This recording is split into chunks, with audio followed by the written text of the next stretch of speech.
If you need help, then dial your operator. Have no fear, fellow citizens. The mediator is here. Good morning and welcome to this week's edition of The Mediator with me, your host, Brian West, here to give you the top 8 headlines and developing news stories that made in this week. Now, as usual, I'll give you the top 8 local headlines and developing news stories that made in first, followed by a movie clip, a skit, a trailer, or something that's going on in the community, or maybe some pictures. And then I'll give you the top 8 international headlines and developing news stories that made it in this week. So let's waste no time. Oh yeah, let's get to it. Story number 1. Ohio's death penalty is staying in the headlines. Lawmakers and activists have been debating for years on what to do about the death penalty, not only just in Ohio. The interesting talking points in this story are how some people view life as precious and not to be taken away by another person under any circumstances, while some believe that if the person commits the crime, then they should be punished with the taxpayer left to foot the bill either way. Now, in this local developing story, you'll get 3 sides in the debate: the taxpayer, the lawmakers, and the criminal. The most interesting point in this story is that the person who committed the crime has little say in the talking, in the discussions, but will probably be left with no choice but to plead insanity to avoid capital punishment. That's why story number 1 made it in this week. Story number 2. The media attention on the police is causing local perception shifts. Now, what I mean by that is it's causing people to view the police differently, depending on who you are, what community you come from, and who is in your ear. Now, with all of the media attention on the police lately, some local citizens are concerned about how young teens and local residents may change their perception when it comes to law enforcement, depending on what's happening in the news and how what's being reported about the police, period. This perception on law enforcement could cause things to happen unnecessarily. Now, certain stories have surfaced about proof of minor uprisings, especially when highlighting the racial view of the police force now in today's media. Now, the more stories that continue to make headlines about police business, the more fuel that seems to be thrown on this developing story. So keep an eye on story number 2. That's why I made it this week. Story number 3. An Ohio uncle donates part of his liver to save his nephew. An Ohio man, Grant Mosier, found new meaning to life after donating part of his liver to save his 1-year-old nephew's life. The Vindicator story from Homeworth, Ohio by Lily Nickel of Morning Journal shines hope in hard times. The story is not only inspirational, but shows the heart of people who often feel wrote off, but still find a way to make miracles happen. 1-year-old Brooks Campbell will now get a chance to live his life with a family that went to bat for him to make sure that he's given another chance. Now, the article really goes in detail reporting what this family had to go through just to save this 1-year-old's life, Brooks, and it's a really very inspiring story. Story number 4. What happens when the CARES Act money runs out? Surrounding communities took in loads of CARES Act funds to help save their budget shortfalls while directed by the governor to shut down. The question now is what will happen when the money runs out, and who will be accountable for the federal funds given to local communities? Now, there are a lot of questions tied to the local spending that has been taking place inside of the COVID-19 bubble, and it is clear that because of shutdowns, governing authorities have stretched every rule in what government can and cannot do under the exception of an emergency. In this story, the main question is who will be accountable once the COVID-19 bubble bursts and business regulations are lifted. Even with many communities surviving off of what's left from the CARES Act relief money, the question now is what if this would have been handled differently and the strategy was not to shut down and spend, but whether stay open, conserve, and micromanage. What got this story in is the fact that the United States has a reported 500,000 deaths and is leaking cash to try to save the economy. Story number 4, I don't see leaving locally, even nationally anytime soon. Big headline, big developing news story. Story number 5. What will it take for local businesses to survive? With debts mounting, banks and financial planners are becoming skeptical about debt to income ratios when it comes to finding ways to build savings. Now, this story makes us wonder what it will take for local business to survive in a hailstorm of financial losses, which has made lending even more difficult.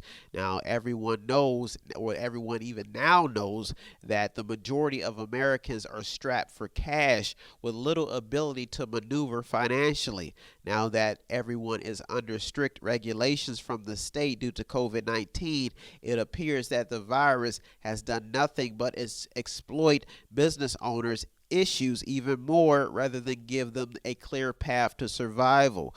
Now, what makes this story interesting is the number one question of if COVID-19 hadn't hit, would most local businesses be in the shape that they're in now? So someone is to blame, and the fingers are pointing at COVID-19. That's why story number 5 made it in this week. Story number 6, the local school story and COVID-19. The shutdowns brought on by COVID-19 caused graduation issues last year as students were forced to end their school year early and later had to rely on online classes. Now, currently, some schools have adjusted and returned to in-person classes while Youngstown is still in remote learning. They're still trying to get through things. Now, a lot of people are now saying that it's okay, but with little communication from the top. Now, the amount of money that has been spent to try and prevent the spread of this virus has been off of the charts. A lot of money being leaked out, and there is still mounting confusion on what's the right and wrong thing to do when deciding to get things back to normal. This is on all levels. Now, in this developing story, the survey question that you'll probably be seeing circulating is, how has our response to COVID-19 been handled? Do we get a plus or do we get a minus? Story number 6, big headline, almost made it to the top 2. Story number 7 in the top 2 local headlines and developing news stories that made it this week. Woo-wee, baby. Oh, the storyteller. Whew. Youngstown mayor wants more relief. Who's willing to give it? Everyone needs someone or something to lean on when times are tough and rough, especially in a crisis.